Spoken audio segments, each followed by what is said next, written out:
share your toys or communicate. I guess I'm just a play date to you.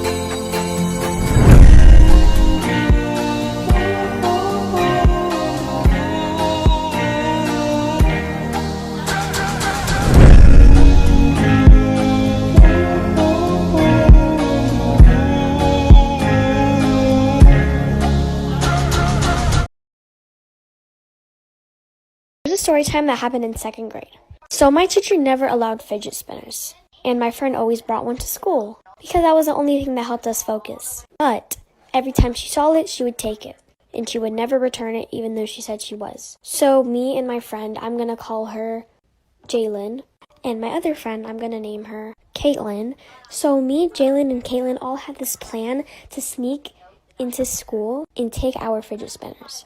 So at recess, we had this plan spot behind the tree, and we would all talk about it. This girl even didn't eat her lunch because her teacher took away her fidget spinner. Anyway, we all had this plan to sneak into school and break the windows, go in class and steal all our fidget spinners and give them back to the owners. But every time we talk about it, we'd get caught by this one kid named Nathan, and he would all go tell the teacher. But the teacher didn't care, obviously, because she knew we weren't going to do it. So today in English class, our English teacher was going through the rules again, just because I guess like some people were forgetting them or like breaking the rules. So anyway, she was like, just to remind you guys, there's no food in class, no talking to your neighbor without permission. And if I catch you with your phones, then you're gonna have it taken away and your parents are gonna have to come get it. And when she said that part about the phones, this kid raised his hand, and he's like a really creepy kid. And he was like, well, what if I shoot you? Like, hold up. What? You just threatened to shoot a teacher? So I just like looked at him and I scooped my desk away, and the whole class went silent. Like nobody said anything. We were all just staring at him. Like we were all just in shock. Like, did he just threaten to shoot a teacher? After like 10 seconds of it being like completely silent, he reached in his backpack. This is the reason why I treat people the way that I do. And this is how a toxic friend changed my life. Let's set the scene. 5th grade. I had a best friend, not gonna name her. We were like this. We were partners for everything. Always sat next to each other. If the teacher said team up, she'd be like, I wanna be with Joe today. So we would team up. But if we were ever on a team and we were losing, she would blame me. If I got a question wrong, she would call me dumb. If I shared my snacks with her, she wouldn't share any of hers back with me. You guys know those Cosmo brownies with the sprinkles? I would literally force my mom to buy those just for her. And when I'd ask for a chip, she'd be like, never willing to share. We would get into fights a lot. And in turn, I started being mean. But up until that point, I was a pretty wild child. Pretty crazy. Hyper. This girl would make me feel stupid for getting questions wrong, for not being fast enough in PE, but then the next day would want to be my best friend. I felt like a failure a lot. If I won anything, I'd have to give it to her. And I was mean too. I didn't like the person I was around her. Until eventually in art class, I legitimately had an epiphany. She was copying my artwork. I was a pretty good artist. She knew that, so she was copying me. Story time. So this was 2 years ago, and I was at school, and it was a normal day until the principal went on the speaker and said, we're in lockdown, go in your closets. So we went ahead and went in the closets. We were all confused. Some people were scared. Everyone was like kind of asking the teacher what was going on and stuff. Now during this time, I wasn't asking anything or saying anything because I knew during a lockdown you don't want to say anything. So if there is someone in the school, they won't find where you are. But I was still listening to them because I was curious like everyone else. So while everyone was asking the questions, one girl stood up and said, if you're not going to say what's going on, I'm going to get out of the closet. The teacher yelled at her and told her no. And the teacher yelled loud, so whoever was in the school obviously heard. So the door opened and everyone became silent. This is why you should never friend people you don't know on Roblox. I met this guy on Roblox and his name was Jimmy X Bear. He asked if we could be friends on Roblox and I said sure. I wasn't sus of him until a week later when he'd asked me to join his game. And I said sure. So I joined his game. He started then telling me that I was going to get hacked and that I should stay off Roblox. I was completely confused. I didn't know what to say, so I just left the game. After a week or so, I went back on because of how scared I was, and I was logged out of my account. And now I didn't know what to do. So I went to go log into my account. After 20 or so tries, I finally got back in. I looked to go in my Roblox chats and saw Jimmy X Bear. You won't believe what he said next. This is why I don't online date. When this happened, I was probably 9 at the time, and I met a guy on Roblox. He was pretty nice, and I liked playing with him, so I friended him, and we played together every once in a while. About 2 months after we became friends, I was playing a game on Roblox, and he joined me. We said hi to each other and started playing together like we normally did. He then asked if I wanted to be his girlfriend, and I said I don't online date and I wasn't comfortable with doing it. He then said, do it or else. I asked him or else what. He said he would do something. And then I asked him again what he would do. He said he was gonna come to my house. I didn't think that he would. I thought he was just trying to scare me. I asked him how he would do that, and he said he knew my address, and I was starting to get pretty scared at this point. I immediately left the game and I unfriended him. A few days later, I was playing Roblox and I somehow saw him in my game. He walked up to me and he... One day my great-grandma was dying because she had heart disease, brain tumors, toe fungus, leprosy, diabetes, bowel cancer, stretched earlobes, nipple piercing, infection, black lungs, cornea infection, coronavirus, the black plague, the Spanish influenza, frostbite, nematodes, trypophobia, Ebola, saggy skin, morning breath, like sis, you name it, she was old and diseased as shit. The doctor said she had like 3 days left, so my mom started taking photos with my great-grandma on the bed and she was uploading them to YouTube, Facebook, Twitter, Snapchat, Instagram, WhatsApp, Tinder, Tumblr, Wattpad, like this bitch was really posting. My great-grandma everywhere like she was a superstar, like relax yourself, you have 4 followers including me and my brother, you don't need to post them on all these platforms. Anyway, she asked me for a caption idea and I said doo-wop. And she then asked what is that? I said it means wishing and praying and she said that's so beautiful and she started crying like okay bitch it's not the end of the world, sit the fuck down with your hubba dubba bubba gubba yubba tubba flubba wubba dubba pubba zubba head ass. She made her caption what for granny, show granny some what she's in need for what, oh granny what. Like you stupid bitch, no wonder you have 4 followers, make it 3 because I just unfollowed anyways. My great grandma died that evening. Part 3. And my mom called the police on him. He didn't do anything and stood there being weird, saying over and over, you must be my girlfriend, I am lonely. The police arrived and asked the man what the problem is. My mom yelled that the man tried to grab me because I didn't want to be his girlfriend. The police took him and we haven't heard about him ever since. Okay, so one day I joined a live on Yubo.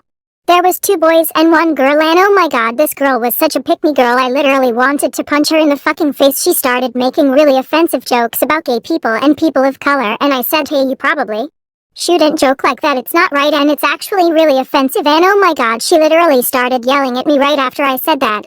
She said I was ugly and stupid and that I should just kill myself and that no guys would ever go for me. The other 2 boys in the live were completely silent and she banned me from the live, but I wasn't going to let this bitch get away with what she said, so I made a Nebo account as a guy and used someone else's pictures. Yes, I know that's bad, but I didn't even give a fuck, I just wanted to get revenge. I added her on my new account and we started talking for about 3 weeks. She then confessed that when I was 12 I met some girl on a game called Momeo. We became IBFS and 2 weeks later she told me that she was going to the same school as me. I was so happy that I was buying things and ordering things so I could give it to her. So school was about to start and I realized that I was going to be late. I asked my mom if she wanted to drive me and she said no, so I just walked and got there late.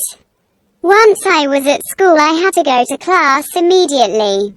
She texted me that we could meet up during lunch. She wanted to meet me outside the school for some reason, but I was so stupid that I didn't get suspicious or anything. So I just walked outside after school and started looking for her because she texted me that she was there. When I saw someone I said, Part 2. He walked up to me and I told him to go away, but he said in all caps, be my girlfriend. I said in all caps, no, and leave me alone. I thought he would leave me alone, so I walked away, and he just followed me and said, be my girlfriend or else I will come to your house. I left the game and blocked him, and I started to think he was not a child. About a month later, I had forgot about it, and nothing had happened, just the usual going to school. A few days later, a guy texted me saying, I'm coming to your house. You have to be my girlfriend. I was terrified, so I immediately blocked the number. The next day, we got a knock on the door, and I forgot about the message, and my mom answered the door. It was probably a 50-year-old man, and my mom asked what he needed. He said that he wanted to see me, and my mom asked if I knew him, and I said no. He then yelled at me saying, you must be my girlfriend. I yelled no, and he went to grab me. I screamed as loud as I could and ran back into the house. My mom yelled at him and she...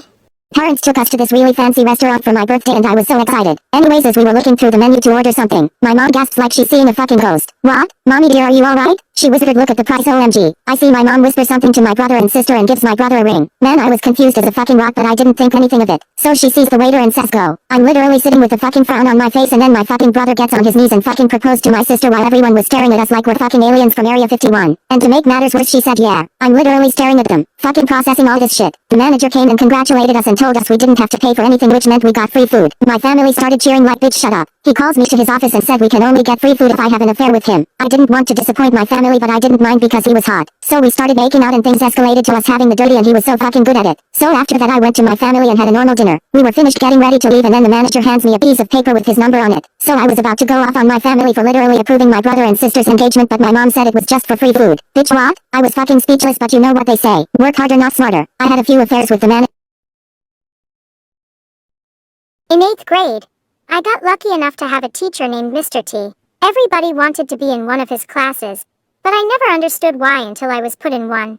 I loved his class so much because he would make Musical.ly videos. With us, this story takes place when Musical.ly still existed, of course. One day my friend Mike and I were standing by his desk getting some extra help for the class, and we saw his computer password when he typed it in, and he didn't notice that his password was visible. That day after school, Mike came over to my house. We popped open a bag of chips, and we tried using his school computer password to log into his Musical.ly. The shock on both of our faces when the password actually worked was insane. We went through all of his drafts and saw some pretty scarring things like the grind on me challenge. No student should have to see that challenge done by their teacher.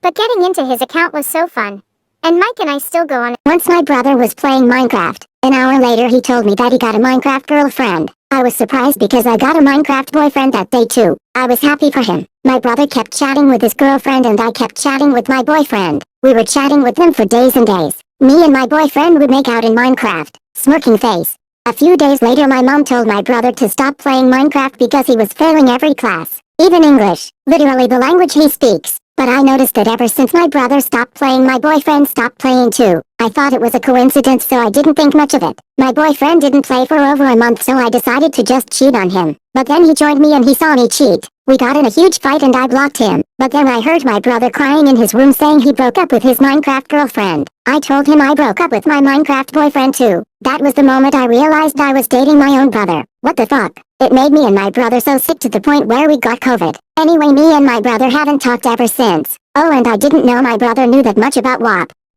Okay, story time. So one time at school, in the girls' toilets, this girl, let's just call her Diana, went to the toilets. And she had a crush on this guy. Let's just call him Sebastian. So she had a crush on Sebastian.